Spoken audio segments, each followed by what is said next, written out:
Hey everyone, it's Marla. Welcome back to Twinstrology. Just want to talk with you guys today about asteroid union and how this is helping us prepare for the Lion's Gate this year. And then we're going to talk about the Cancer new moon.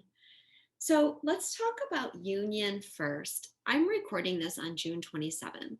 And this afternoon, union made an exact conjunction with the South Node. Now, if you recall, Union and Juno have been traveling with the South Node for a few months, and this is kind of the beginning of the last time they're going to be together before they start to separate in September. And the energy that I'm talking about is really going to be in effect through Lionsgate and probably into the Virgo new moon on September 6th. So I think that Union and South Node will make an exact conjunction once again, but they are coming to kind of the end of their line here. So what's happening is there's a real push for us to go deeper into this energy. And this is what I want to talk to you about today. And I have mentioned this in other videos, but I think that it's really being felt now. And the Gemini solar eclipse and then the solstice, I think is really going to trigger this energy for a lot of you. And then we have some other energies aspecting it. So let's start with their exact conjunction, which is at 10 degrees of Sagittarius. And this was a Sabian that I talked about recently. You guys might remember it. It is the Sabian in the left section of an archaic temple. A lamp burns in a container shaped like a human body. So this Sabian is important because it reminds us that our human body is just a vessel for our soul, which is that lamp within us. Now, we are in higher self embodiment very much in 2021, which is being, kind of confirmed by this Sabian, which I believe the South Node has been on for quite a while. But this also has to do with the feminine energy. It talks about the left section of an archaic temple. So if we envision this temple has a human body, then the left side of the body corresponds with the divine feminine energy. And the divine feminine is what is being triggered right now. It's in a big expansion phase in order to heal the divine masculine energies, help to bring our inner masculine and feminine into balance, and then make way for this expansion isn't the word I want, this deeper integration of our higher self. So, what it's likely to bring up for us is a lot of clearing.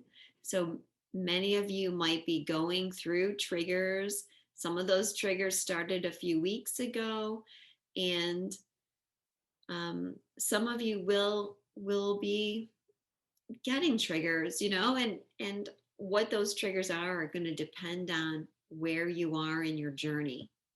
But what those triggers are trying to show you is what kind of patterns you still have that are so deeply buried that they're completely subconscious. And those patterns, even though you're not aware of them, they are in your energy field and they are blocking you from love, from your twin, and from manifestation. And so it's important that we try to stay open right now to what the universe is trying to show us.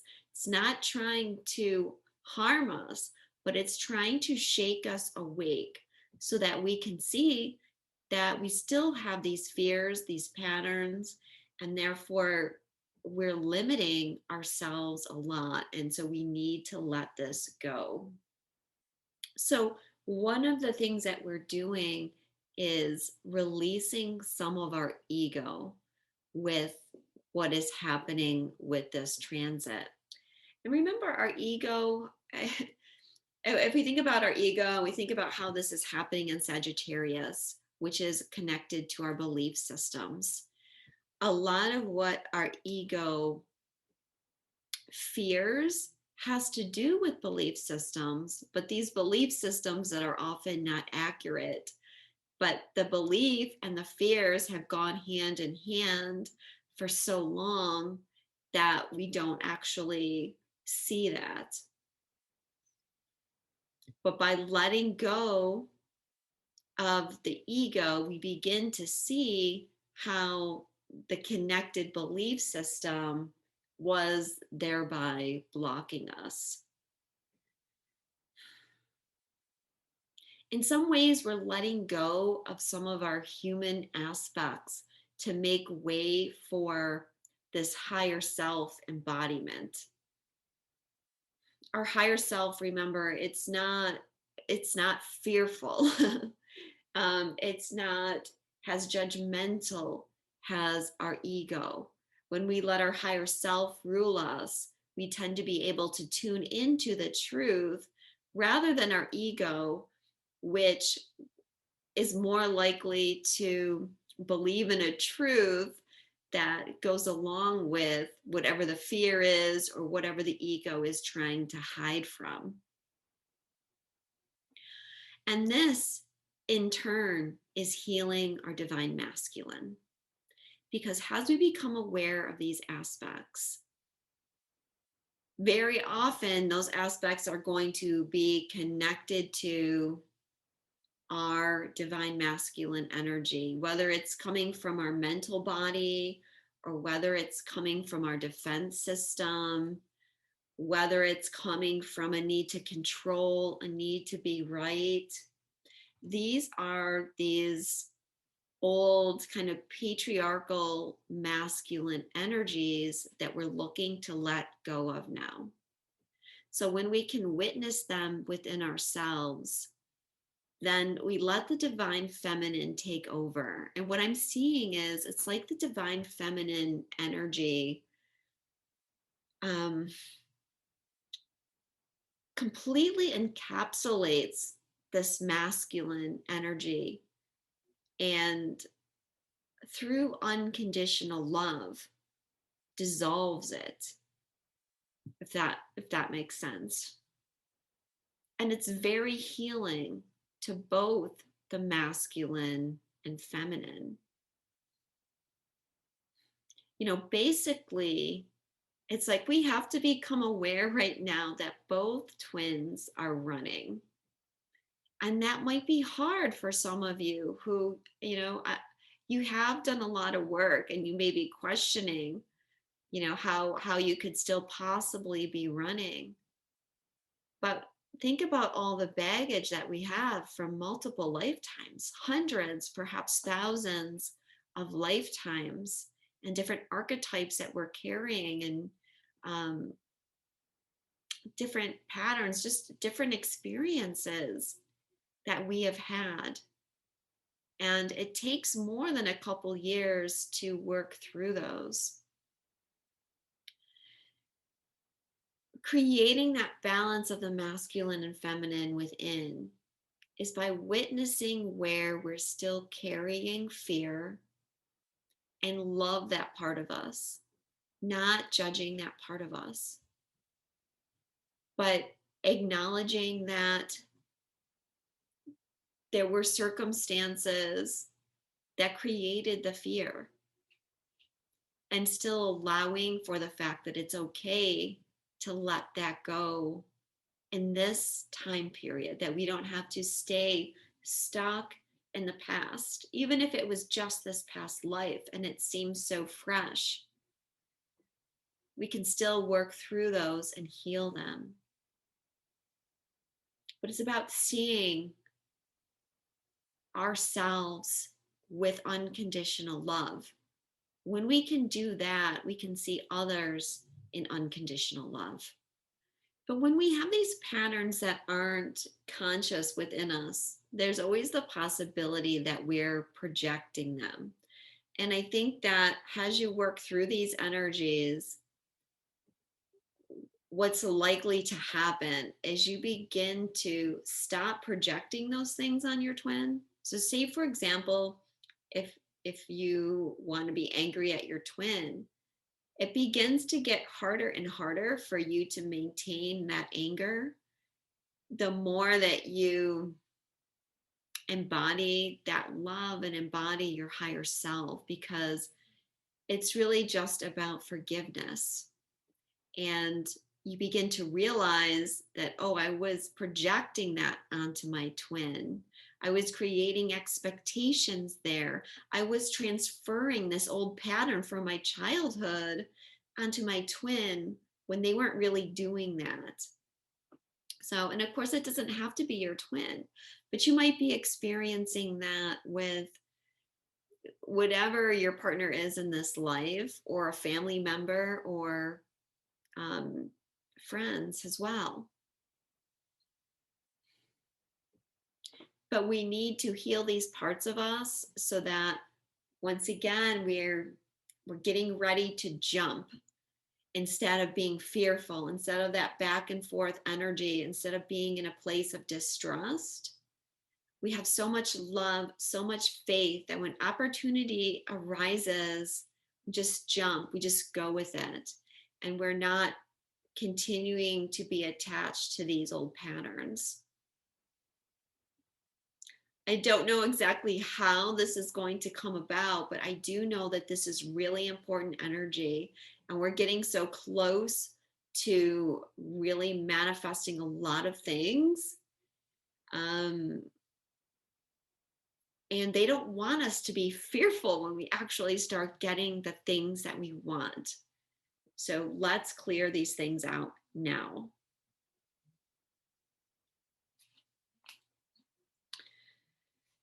So we have some other energies helping us with this. And July 1st, I feel, is going to be an important day because we have a grand trine with the South Node, Union and Juno in Sagittarius. We have Venus and Mars coming closer and closer together. They will make a conjunction later in July, but right now they're just kind of traveling close. They'll both be an aspect of Union. And then we have the third leg of the trine has Chiron in Aries. But what makes that day extra important is the moon is going to be going over Chiron. And I feel that that is likely to trigger something. In addition to that, as if that wasn't enough, we also have the asteroid Karma on July 1st beginning to get within proximity of making a square with Union and Karma and Juno. I mean, you know, Union and the South Node and Juno. So you know that some kind of karma is going to be brought up.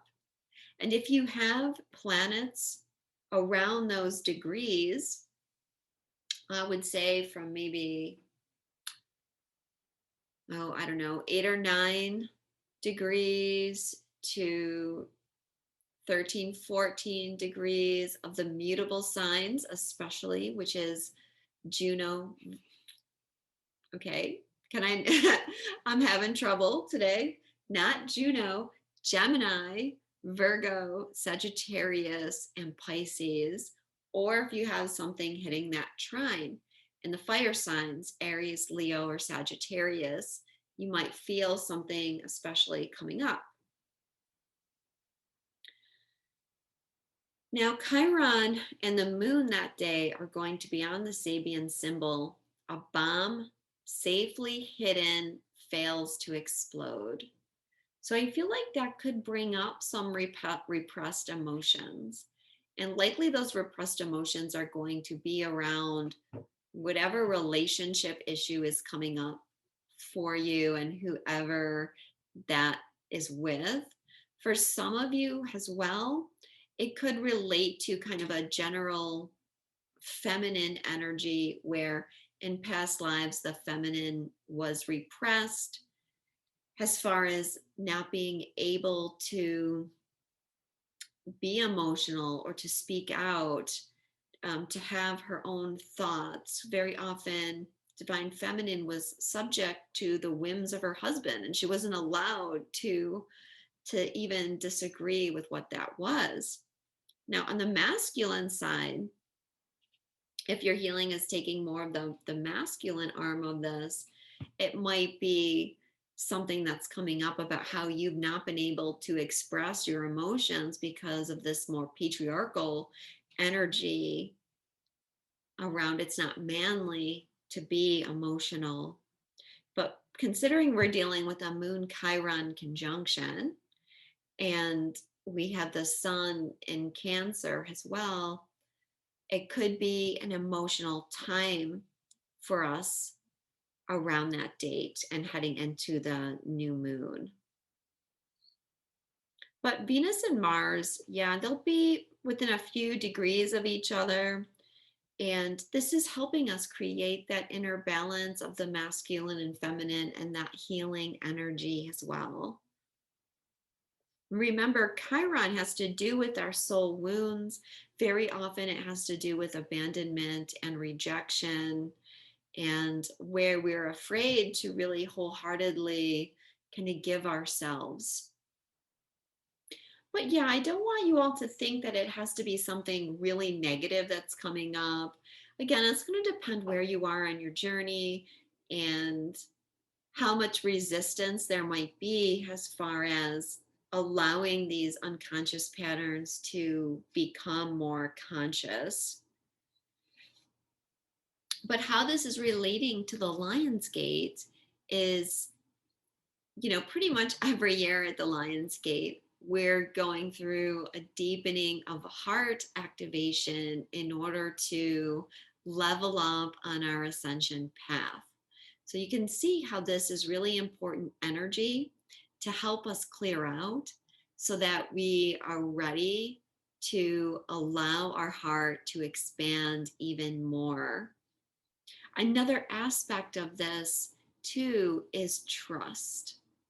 And when we go through this healing, it's going to help us trust more in spirit, in our higher self, and really to let go, which is so important. Again, when we talk about running, how we're running from our twin,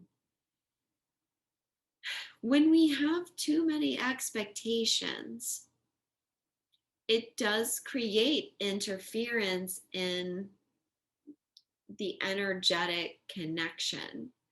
So it doesn't really matter what your intentions are, what your words are with your twin flame. It's all about the energy. And you can't fool the energy by just pretending certain things are not in your energy field. We can't just, if it's not conscious, it doesn't exist. We can't be like that. We have to understand that if there's something there, it's going to be affecting our energy. And we don't want that anymore.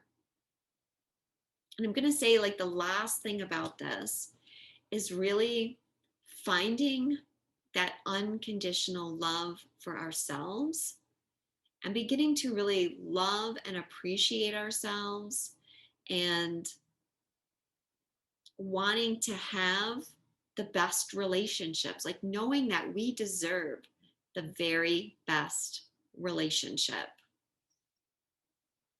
So let's talk a bit about the Cancer new moon, because that energy is helping with what I was just talking about as well. In fact, all of July is helping us prepare for the Lion's Gate, and it's all happening on one continuum. So I'm sorry I didn't get to put out a Capricorn full moon video because that energy just hit me like a ton of bricks. The energy was so heavy that I was exhausted and I just had to chill out. But I did want to talk about this Cancer new moon. I'm doing it a little bit early because this new moon is going to be on my son has my birthday is July 8th. So I'm going to just plan on chilling around this day as well. So the new moon is happening on July 9th, and it's at 18 degrees of Cancer. As I said, this is helping us with doing our clearing work here and understanding our relationship energy better. It is likely to be bringing up some karmic stuff as well. Now, Cancer has a lot to do with our patterns and our inner child. Remember, it's ruled by the moon. The moon will be in its own sign, therefore, on the new moon. And because it relates to those things, that's why Cancer has that energy of being defensive, because when our emotions are triggered and we get hurt, you know, putting up a defense is the natural thing that we do. We all have Cancer in some house in our chart, which can tell you a little bit more where you tend to be defensive. So I feel like with this new moon, there is going to be healing of our inner child relating to this energy that really has been building since the equinox. Again, emotions might be something that comes up around the new moon. The new moon will be in trine with Neptune as well, which is also in Pisces. So a lot of watery energy. And before we get to the new moon, we're going to have the sun and then the moon making a square with Chiron. The Sabian symbol for the new moon is a fragile mist, representative of proud old blood, is wed in a marriage ceremony by a priest to an eager youth of the new order. There's a couple things going on here with this Sabian. Firstly, let's just mention that it talks about a marriage, and it talks about a marriage by a priest. So those are two things that might come up around past life energy. Could be a marriage in this lifetime, or it could be a marriage from another lifetime. Again, you don't need to know the details of, certain past lives, but you will tend to feel the energy in some way, whatever it is, whether it's abandonment or rejection, not being able to trust partners. Could be dealing with some of the things that I mentioned earlier about when you're dealing with a past life, let's say arranged marriages, not being able to be free, but being subjugated to a husband. Now, on another level, there's the more positive aspects of a marriage happening here. And we can think about this as a marriage of the divine masculine and feminine. There's also this energy of marriage between the past and the future, because we have this fragile mist of proud old blood marrying a youth of the new order. Now, I really like the energy that the Sabian is bringing to this moon, and indeed all this energy. We've been talking about it in relationship to our partnerships, but on a broader scale, this is helping us heal as a collective, and all the duality that is showing up in the collective when we go through this process that we're going through as light workers. We begin to bring healing to that, because when we balance the masculine and feminine within and allow more of that higher self embodiment, we don't get so stuck in the duality and kind of, good and bad, light and dark, right and wrong, but we begin to see through the illusion of all of that. And we need to see through the illusion that we're all different, that we're all separated, that some of us are good and some of us are bad.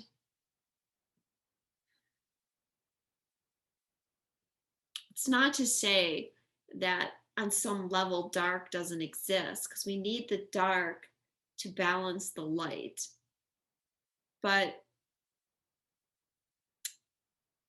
instead of holding that judgment against another person and thereby shutting down our heart, the more that we open our heart, the more that we don't have that barrier, not just with a partner, we don't have that barrier with the other, whoever that may be, the other person in the collective.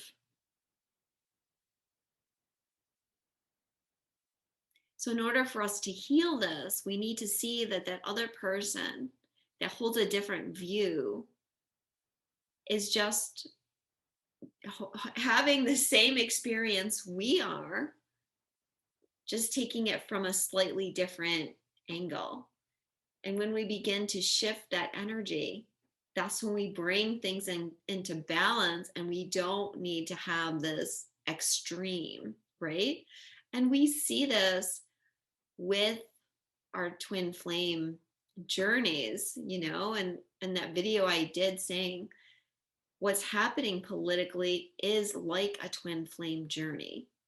Because when you first meet your twin, you have that very extreme polarity. You're very, very different, and that is constantly pushing you away. But if you've been on this journey long enough and you've cleared a lot of that duality energy, you know that you and your twin begin to merge, and you no longer have all that polarity, all that opposing energy, but you begin to create that energy of union, of oneness, and you begin to align more and more, and you bring love and understanding to all of your differences. And eventually you see that those differences no longer become differences, but there's this merging of the duality into a state of balance. And with that, I want to say it's like the perfect balance. Like it brings the correctness. Again, I'm not really finding the words, but maybe you can understand what I'm saying. It's the same thing with the collective, where we experience these polarities, but the more we heal and clear and put that away, the more we begin to see that there's things on both sides. There's truth and falseness on both sides.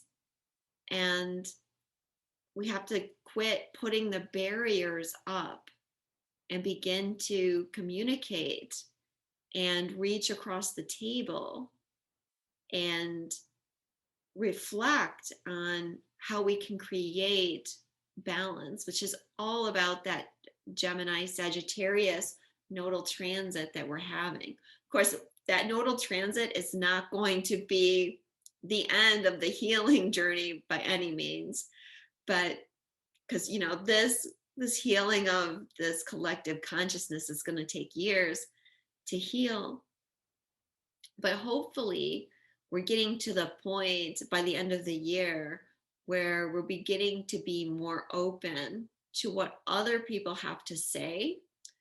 And it's kind of like, when people are different from us and we have this wounding that we've been talking about, this wounding of uh, our inner child, we'll say, then when people don't agree with us, we get very defensive. But the more we heal that, the more we let go of that defensiveness, and we're able to listen and maybe see how we can work together or the ways that we're the same. Anyways, enough rambling on about that. So, yeah, this connecting of the masculine and feminine, this connecting of the old and the new, and finding this balance with this new moon. But we can't do that until we go through this process. Mars and Venus are quite close at this new moon as well. They're about 2 degrees apart in Leo. It's after the new moon that they're going to come into their conjunction, which is going to be around the 13th, 14th of July. And that will be another start. Sorry, that will be another start of a new cycle around Mars and Venus, which we can read has the masculine and feminine. Now, before Mars and Venus get to those degrees, they have to go through an opposition with Saturn and then a square to Uranus. Now, that's kind of interesting because Saturn can be that proud old miss of old blood, and Uranus is like the eager youth of the new order. So, again, that's kind of echoing that integration energy. But those aspects can also bring up where we've had trauma, where we haven't felt loved, where we put the brakes on ourselves, where we feel reserved. Remember, we want to be able to jump, to take that risk. But often it can be that Saturn energy that brings up fear, that makes us worry about what other people are going to think about us, how authority figures are going to judge us. However, Saturn also helps us with releasing karma and grounding new timelines. Again, I don't want you to think of this as it has to be something really bad and everyone's going to be purging. That's not necessarily true, but it is creating a lot of shifting within the timelines. And I think this is also being shown because we're going to have Saturn and Chiron and karma in a yod too, right after the new moon. But see, that can be releasing the old to make way for new beginnings, or for that soul integration work that I talked about earlier. Because when we release those old wounds, that's when we get the benefit of the integration of who we are and what we've learned from the past.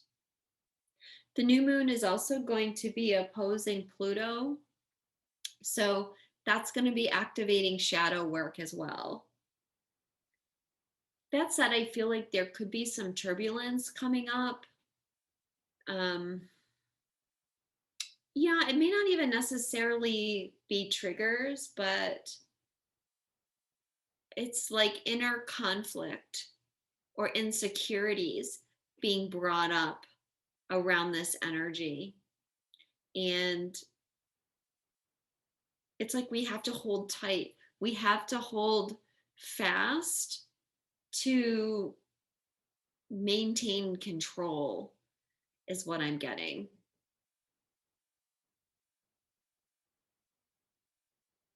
So, yeah, again, it's likely to have to do with emotions, and emotions feeling out of control, emotions being brought up to the surface. maybe even feeling overwhelmed by emotions. But remember, so important to get those emotions out. So if we look at the Sabian symbols for karma around the time of the new moon, we're going to see that that is confirming what I've been saying as well. The first one is two heads looking out and beyond the shadows. So those two heads are representing duality and being able to now see both sides of the situation. And I think I said earlier, like you're going to see this with your twin too, because when you try to project or transfer your own subconscious patterns on them, you're going to be, hopefully made aware that that isn't that person, or there's some fear that you have that's kind of underneath that energy. Now that said, with those Sabians, some people that are more attached to the 3D vibrations, they might feel the duality of all of this more intensely. So, we may see uh, people reacting, becoming even more entrenched in that duality. Sometimes we have to do that. We need to uh, experience it and integrate it in order for us to be free from it. Or some people are doing it to help other people see the extremes and not get so caught up in the extremes.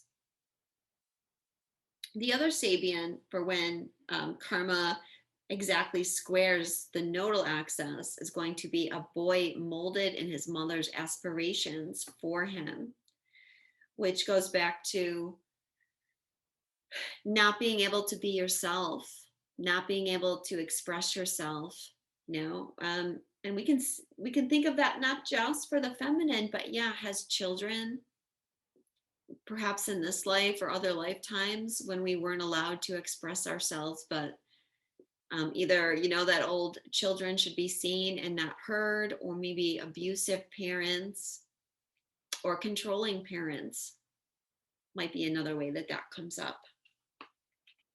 Okay, I think I'm going to end it there. Thank you so much for watching. If you resonated with this video, please give it a thumbs up, leave me a comment, let me know if you're experiencing anything that I've talked about. Thank you so much for watching. Oh, and if you would like a personal reading with me, you can visit my website, which is twinstrology.com.